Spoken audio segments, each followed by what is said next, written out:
Y aquí vemos este panel que les comentaba de PERC de media celda de 660 hasta 670 vatios, que como les comentaba, pues mide casi como o más que un AAA. Es un formato espectacular, ¿no? Y tiene una eficiencia que puede llegar a 21.5%, ¿no? Esa eficiencia se entiende como la capacidad del panel de transformar la radiación en energía eléctrica. O sea, recibe 1000 vatios en su área y produce 210, ¿no? Esa es la conversión a electricidad. También tiene la ventaja de que trabajan a mayor voltaje, se pueden hacer instalaciones en serie mucho más prolongadas, de modo que el voltaje en el que se trabaja llega a superar los 1000 voltios, o puede llegar a 1200, 1300, y eso es bueno porque mientras más voltaje tengamos en nuestras líneas de corriente continua, menos corriente tendremos, ¿no? Porque la potencia es un producto de voltaje por corriente. Entonces, si tenemos alto voltaje, la corriente será menor a igualdad de potencia. Y eso nos trae ahorros en el cableado, ¿no? O menos pérdidas, definitivamente, en el cableado.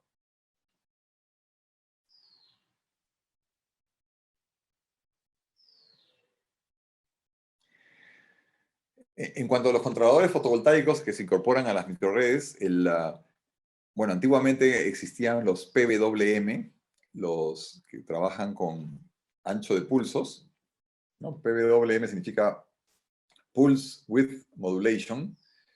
Significa, como se ve acá en esta imagen chiquita, que se deja pasar la energía eléctrica por tramos, ¿no? Entonces la regulación se da cortando el flujo de corriente hacia las baterías.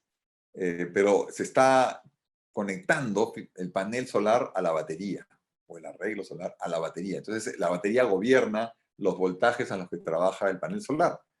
Y eso no necesariamente es bueno, o muy frecuentemente es malo, porque los voltajes referidos a la batería no corresponden a los voltajes de funcionamiento óptimo del panel solar, ¿no?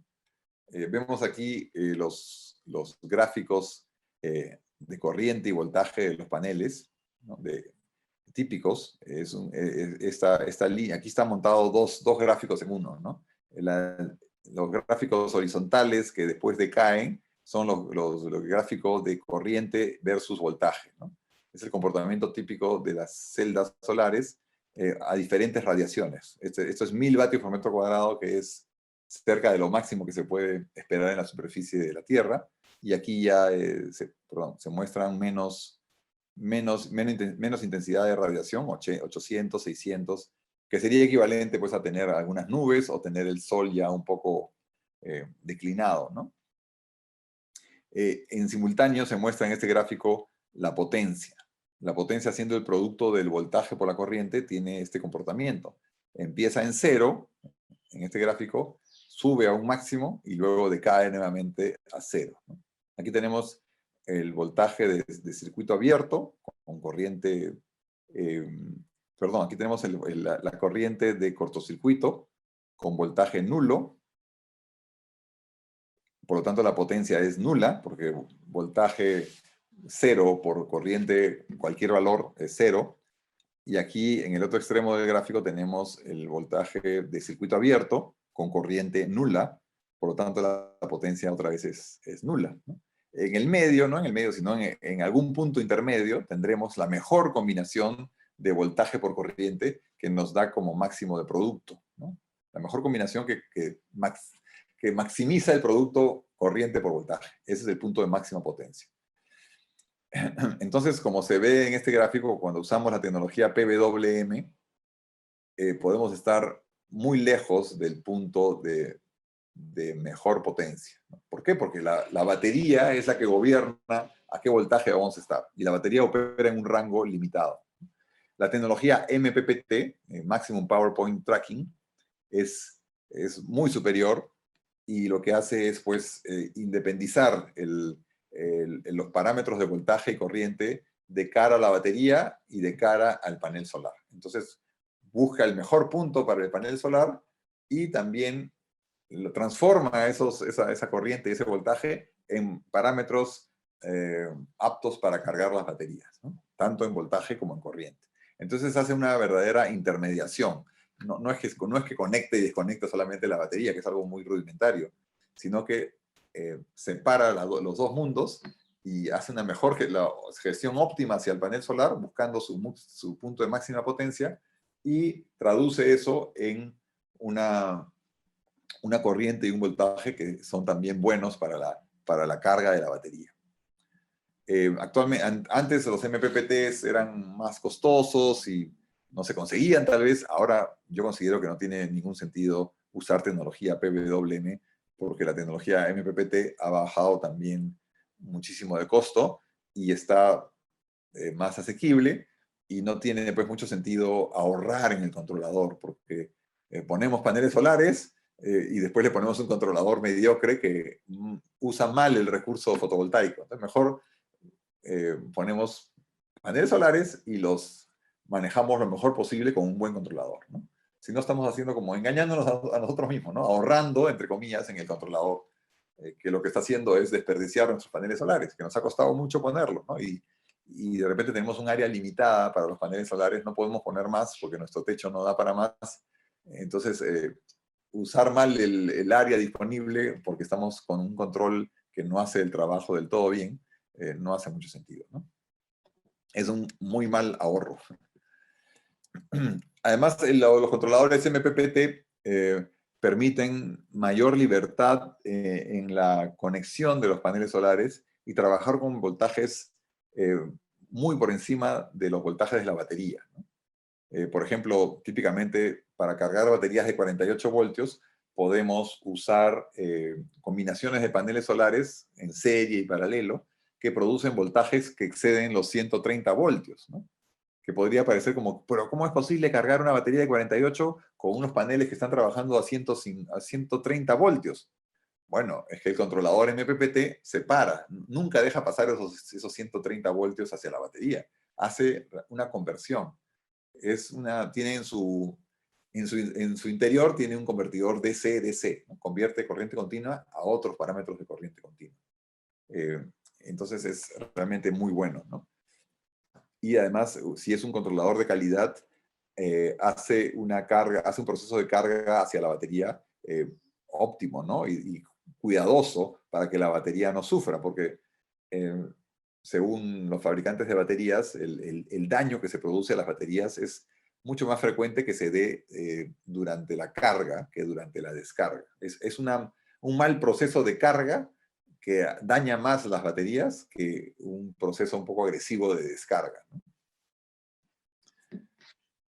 Entonces vale la pena poner un buen controlador, porque primero va a aprovechar bien nuestro recurso fotovoltaico, nuestra instalación fotovoltaica, y también va a cuidar de nuestras baterías.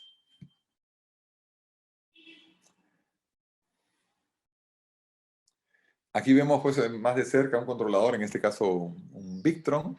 El controlador MPPT tiene adentro un software, pero que ya le llaman los especialistas firmware, ¿no? Porque es un software implícito en las tarjetas, ¿no? Ya programado en el procesador. Y digamos que si no entendemos bien cómo es que esta tarjeta, este controlador, siempre está buscando el punto de máxima potencia, podríamos pensar que lo hace porque sabe cuáles son los parámetros de los paneles solares, cuál es la curva que estamos viendo aquí, o tenemos que dársela y decirle, oye, por si acaso estás trabajando con el panel número 24 tal, de tal fabricante que tiene la curva tal. Podríamos tener esa fantasía, ¿no? Yo personalmente la tenía, ¿no? Pero ¿cómo sabe? ¿Cómo sabe el controlador MPPT cuál es el punto de máxima potencia? Bueno, no tiene que saberlo, porque siempre lo está buscando, ¿no? Entonces, ¿cómo lo busca? Es un algoritmo, es una rutina de cálculo permanente. No descansa nunca, todo el tiempo está buscando la mejora. Es algo parecido a un caminante que busca la cumbre, ¿no? Con los ojos vendados, digamos, o en la niebla. No sabe bien para dónde está yendo, lo único que sabe es si está subiendo o bajando, ¿no? Y entonces el algoritmo del MPPT lo que hace es permanentemente variar de manera incremental, por ejemplo, la corriente que está admitiendo del panel solar y midiendo también el voltaje resultante. Entonces, calcula el producto de la corriente por el voltaje, entonces esa es la potencia. Si ese valor sube al haber hecho el incremento, continúa con el siguiente paso, que es incrementar un poquito más y ver si sigue subiendo el valor de potencia, el producto. Si se estabiliza y más aún empieza a bajar, el controlador inmediatamente hace lo inverso, reduce la corriente y ve otra vez cómo resulta el voltaje. Si resulta que está mejor, entonces sigue reduciendo la corriente y va a aumentar el voltaje. Y así va haciendo este ejercicio permanentemente, así como un caminante que da un paso y verifica si es que ha aumentado su altitud o no. Si está bajando al dar ese paso, bueno, se dará media vuelta y dará el paso contrario y verificará si ha subido. Y así permanentemente, ¿no?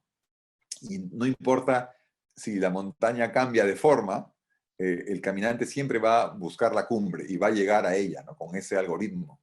Y lo mismo con el MPPT, porque esa montaña de potencia, si la llamamos como montaña de potencia, puede estar cambiando permanentemente, porque pasa una nube y se deprime la potencia de los paneles. Pero el algoritmo sigue con su lógica, ya no estará con un producto muy alto, pero buscará siempre maximizar ese producto de corriente por voltaje, ¿no? Y eso lo hace muy rápido, ¿no? Y ahora los controladores MPPTs están afinando también esa velocidad de recálculo. Lo, la oferta o el argumento de venta ahora es qué tan rápido hace ese recálculo, porque si es muy lento, bueno, perderemos algunos segundos de estar en potencia máxima, ¿no? Entonces, esto lo hace la electrónica muy eficientemente.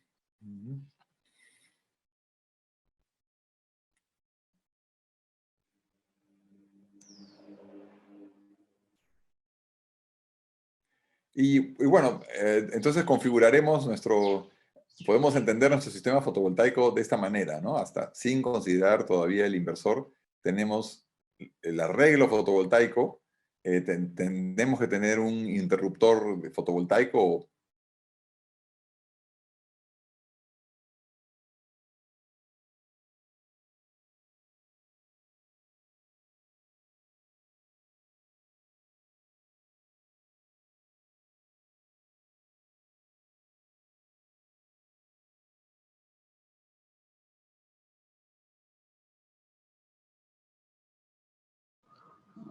Se perdió el audio, me parece.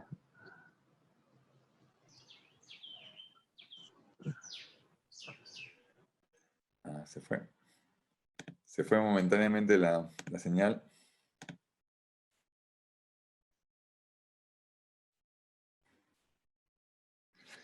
Entonces, bueno, continuando. Pero no es nada complicado, solamente es tomar en cuenta qué, eh, qué procesos tenemos desde la radiación solar hasta la llegada de la electricidad a la batería, ¿no? Para poder hacer algún ejercicio de cálculo, tenemos que tomar en cuenta todas las pérdidas o las eficiencias que tenemos en el camino, ¿no? Y eso es lo que hace esta formulita. Tenemos, para empezar, la radiación global en superficie inclinada, ¿no? Lo que le llaman, pues, Global Tilted Irradiation, ¿no? Si tenemos paneles inclinados, que es lo normal, tenerlos inclinados en la latitud, compensando la latitud, acá en Lima es 12 grados, si estamos en Paracas será 14, lo normal también es ponerlos a 15 grados, ¿no? Por supuesto, no ponerlos horizontales porque ahí van a acumular agua y suciedad. Así estemos en el Ecuador, hay que darles pues algo de inclinación, por lo menos unos 5 grados. Entonces, este es un dato que podemos conseguir de la NASA, por ejemplo, ¿no? Para superficies, en el caso del Perú, digamos, que miran al norte,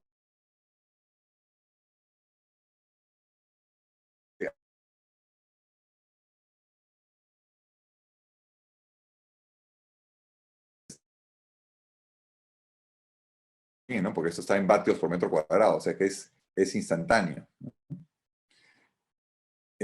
Aquí tenemos el área de los paneles solares. Si esto está en vatios por metro cuadrado, aquí ya tendremos vatios, ¿no? Aquí esto bueno, empezando por este lado, acá estamos aplicando la eficiencia del panel solar, que eso es un dato de, de la hoja técnica del panel, ¿no? Si es 15, si es un panel antiguo 15%, si es un panel de los nuevos puede llegar hasta...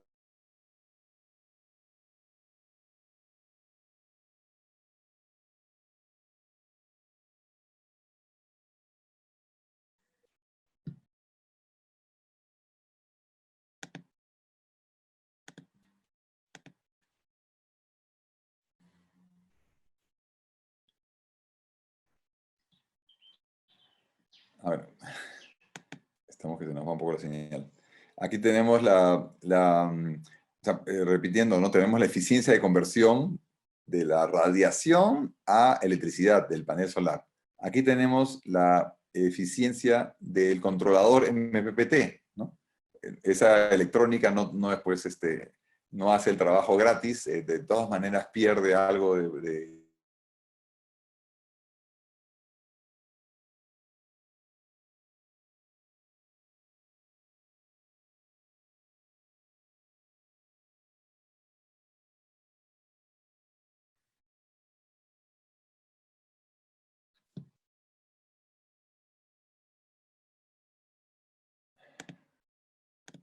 no sé qué pasa con internet que se va cada rato.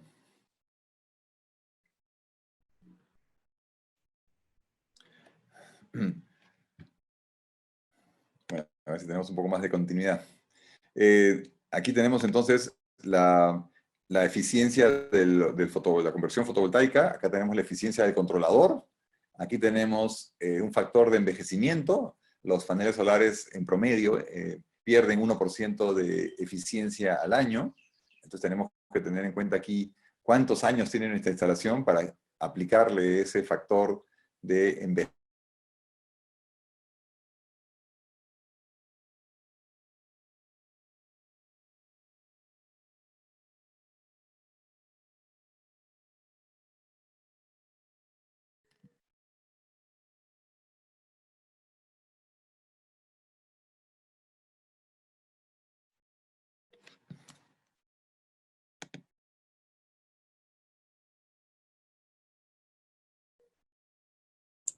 Ingeniero Franco, me parece que tiene problemas de conexión.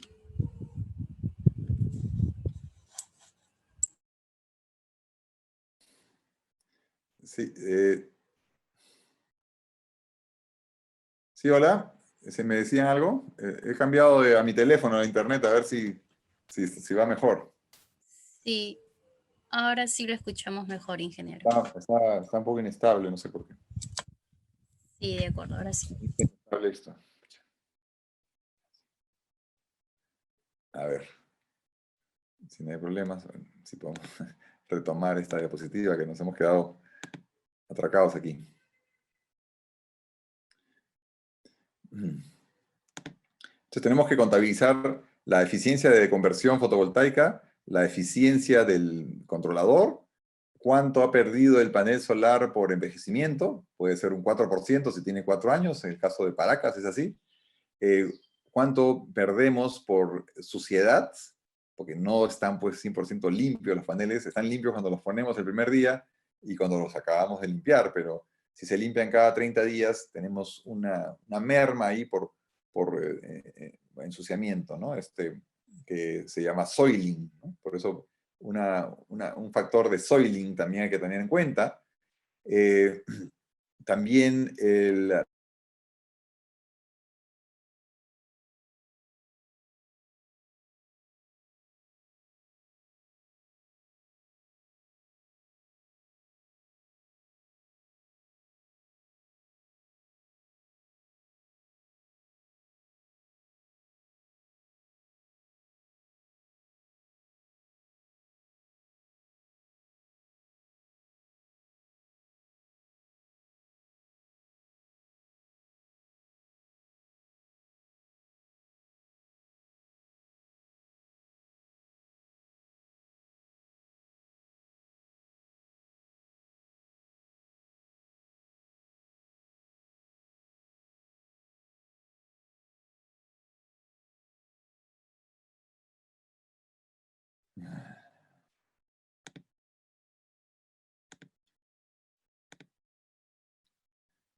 como les comentaba, en fotovoltaica, en todo lo que es cableado, las pérdidas eléctricas no deben exceder el 2% por ningún motivo. Y tiene eso lógica porque, bueno, si estamos invirtiendo en paneles solares, en controladores, en baterías, en todo esto, no tiene mucho sentido pues que perdamos el 5% de nuestra energía en los cables, ¿no? Otra vez, no tiene sentido ahorrar en los cables. Pongamos los cables adecuados, del calibre suficiente como para que las pérdidas no pasen por ningún motivo del 2%, ¿no? Y eso se calcula con las tablas de los conductores eléctricos. Y el área de los paneles está dada en metros cuadrados, área fotovoltaica. Entonces, con los datos que podemos tener aquí como ejemplo, más el dato que podemos conseguir de la NASA y el área de los paneles solares, podremos tener nuestra potencia fotovoltaica. ¿Cuántos vatios podremos esperar de un arreglo de tantos metros cuadrados en tales condiciones, ¿no? Contabilizando todas las pérdidas en el camino.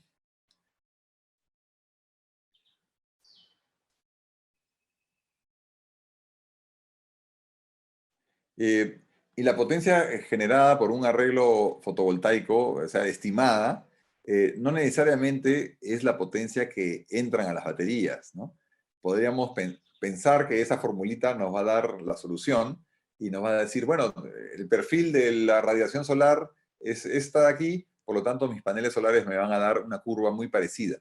Pero la realidad no nos acompaña en eso, porque muchas veces la capacidad de las baterías puede estar limitada, entonces las baterías ya se cargan y ya los controladores empiezan a disminuir la corriente que se toma de los paneles solares, porque tal vez a esa hora no hay mucho consumo, ¿no? O tal vez las turbinas eólicas están cargando muchísimo, entonces deprimen la entrada de los paneles solares. Hay una especie de competencia, ¿no? A veces, y eso se ve en Paracas, cuando hay muy buen viento, los arreglos fotovoltaicos están prácticamente en cero, están de vacaciones. Todo el trabajo lo está haciendo la turbina eólica, porque, bueno, tiene más empuje, genera más voltaje, ligeramente más voltaje, entonces desactiva a los controladores MPPT y los paneles solares se quedan sin trabajar mucho. Y eso se evidencia cuando se apaga la turbina eólica, ¿no? Se puede frenar manualmente y inmediatamente se ve cómo el aporte fotovoltaico empieza a subir, ¿no? Entonces, hay que también tener cuidado en el modelamiento, que no necesariamente toda la energía que podría producir, o toda la potencia, mejor dicho, toda la potencia que podría producir nuestro arreglo fotovoltaico o nuestras turbinas eólicas van a ser incorporadas al sistema. Hay un tema ahí de oportunidad, ¿no? Que es complejo, porque podemos tener muy buen sol y muy buen viento, pero nuestras baterías ya se cargaron y están atendiendo al consumo también en tiempo real, ¿no? Pero con el excedente de la atención al consumo, ya se cargaron todas las baterías, están full. Entonces, la generación eólica y fotovoltaica se limita a alimentar solamente el consumo. Las baterías ya están satisfechas, no pueden cargarse más. Y podríamos pensar que estamos desperdiciando capacidad, y es verdad, porque de repente en la hora punta consumimos muchísimo y nuestro banco de baterías se va a bajar. Entonces todo eso hay que modelarlo bien para que el banco de baterías tenga un tamaño óptimo para asimilar toda esa potencia en la medida de lo posible y la pueda trasvasar a las horas de no producción, ¿no? Entonces, no es tan fácil como estas formulitas aritméticas. Tenemos que tener en cuenta la oportunidad de generación y también la oportunidad de la demanda. Aquí vemos que, por ejemplo, que se está desperdiciando la capacidad de nuestros paneles solares. Si pudiéramos pasar el consumo nocturno a diurno, aprovecharíamos esa capacidad instalada, ¿no? Pero no se puede muchas veces porque, ¿qué cosa hay? Hay luces, hay televisores, entonces eso se usa más que nada al final del día, ¿no? Entonces no se puede hacer mucho para ajustar la demanda, ¿no? Correrla hacia horas de producción.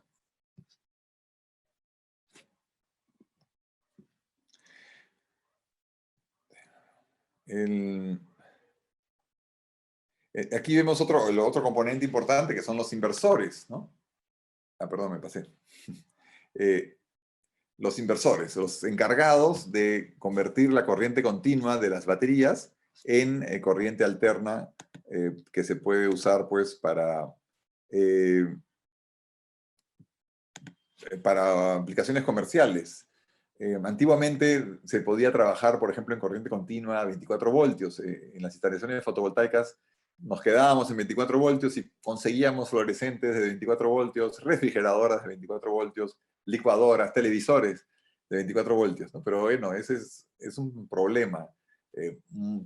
¿Y por qué se hacía eso? Porque los inversores eran difíciles de conseguir, no muy confiables, costosos. Eso ya cambió totalmente, ¿no? Ahora los inversores son confiables, son seguros, no cuestan tantísimo, entonces hace más sentido convertir a 220 voltios, 60 Hz, y abastecer infinidad pues, de artefactos comerciales que hay, ¿no? Licuado, todo, a 220, a 220 voltios hay de todo, ¿no? Lo que se consigue en una tienda de electrodomésticos se puede mover con un inversor. No hay problema con ello. Y además la ventaja es que al estar a un voltaje más alto, 220 voltios, se puede transmitir la energía eléctrica a mayor distancia a otra casa, a una instalación remota, ¿no? Como es el caso de Paracas, que tenemos hasta 500 metros de red eléctrica para abastecer hasta la última vivienda. Antiguamente también se usaban estos inversores de onda cuadrada modificada. Eso ya también es totalmente obsoleto y no es aceptable en estos días pensar en esa tecnología, ¿no? Ahora los inversores generan onda sinusoidal completa, ¿no? O true sine wave, como le dicen, o sea, una onda prácticamente perfecta. Y eso es lo mejor para los artefactos que no generan armónicos, ni ruido, ni calentamiento en ciertos componentes. Los inversores modernos incorporan sistemas de seguridad y protección sofisticados que aseguran la supervivencia del equipo por más que haya un cortocircuito, una sobrecarga, algún abuso, ¿no? Lo que tal vez no soportan es cuando los conectamos al revés, ¿no? Le ponemos el positivo y negativo y el negativo y el positivo en la batería. Ahí sí, la mayoría de inversores pasan a mejor vida o se les quema algo. No están protegidos para eso, pero sí están protegidos para la eventualidad de un cortocircuito y de una sobrecarga importante. Son equipos que además, así como los controladores, que me olvidé de mencionar, cada vez más están conectados vía Bluetooth a los smartphones, entonces podemos ver qué está pasando con el inversor, qué está pasando con el controlador, con aplicaciones en los celulares, que es algo bastante conveniente, ¿no? Nos podría también sorprender la capacidad de protección de un inversor, ¿no? Si no se protege un inversor, es porque es un inversor barato, de mala calidad, ¿no? Si haciendo un cortocircuito, por supuesto indeseado, porque hay un accidente, algo pasó, que se juntaron las líneas, se quema el inversor, es porque es un inversor de mala calidad, ¿no? Un inversor de buena calidad se protege. Y nos podría llamar la atención, pero ¿cómo es posible que un inversor sobreviva a un cortocircuito, ¿no?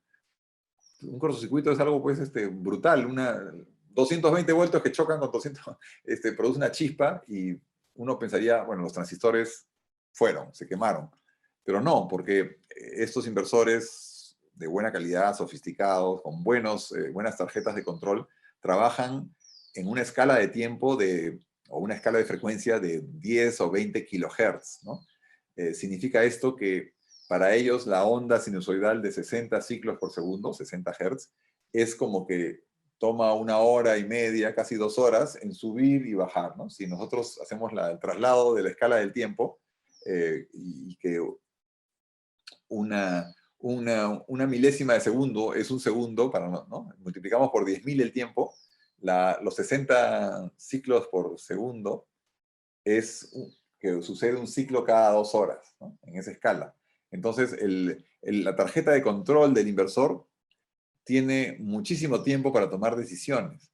Y si ve que la onda se está disparando en corriente porque hubo un cortocircuito, o sea, el voltaje es así, y la onda de corriente se está yendo al cielo, antes de que llegue muy lejos, el control dice, esto está mal, y apaga los transistores, ¿no? Desconecta los transistores y los salva de esa corriente que se está disparando. ¿Por qué? Porque tiene la velocidad de reacción suficiente. Lo mismo con una sobrecarga, ¿no? Si tenemos un inversor de 5 kilowatts y le conectamos 5.5 kilowatts, dale que dale, al final se va a calentar, ¿no? Y los componentes electrónicos, los transistores, están conectados a disipadores de aluminio ventilados, y esos disipadores se van a empezar a calentar, a subir de temperatura, y hay sensores de temperatura que avisarán al control de que los disipadores están pasados de temperatura. Otra vez el control apaga todo el inversor antes de que haya algún problema mayor, y saldrá una alarma, tal vez numérica, que la podemos interpretar en el manual como, por ejemplo, sobrecarga de corrientes, temperatura excesiva, etc., ¿no? También los inversores tienen una eficiencia, típicamente es 95 a 97%, dependiendo del régimen de trabajo. Cuando están más cargados, bueno, empiezan a disipar más calor y a ser un poquito menos eficientes, pero son de por sí bastante eficientes en su trabajo, ¿no? Una eficiencia de 95 a 97% es bastante buena. Y por lo general, como ya les comentaba, conviene que trabajen de manera modular, no poner un gran inversor, sino la suma de varios interconectados con cables de comunicaciones. Eso tiene la ventaja de mayor seguridad y distribución del riesgo, ¿no? Si se malogra uno, será uno de 4 o uno de 2, y no será toda la instalación. En cuanto a este tipo de artefacto que incluye el controlador fotovoltaico y también el inversor en un solo dispositivo, bueno, nos parecía interesante antes, pero ya hemos dejado de lado ese tipo de equipo porque encontramos que es un equipo demasiado estresado, ¿no? Tiene demasiado compacto, quiere hacer todo en un solo espacio, y es muy propenso a las fallas. Y también el problema de que si se malogra algo, si se malogra el controlador o se malogra el inversor, bueno, nos quedamos completamente sin controlador fotovoltaico y también sin inversor, ¿no? Entonces mejor tener las funciones separadas, más claras y más seguras. Ahora preferimos tener el control MPPT en un dispositivo y el inversor en otro.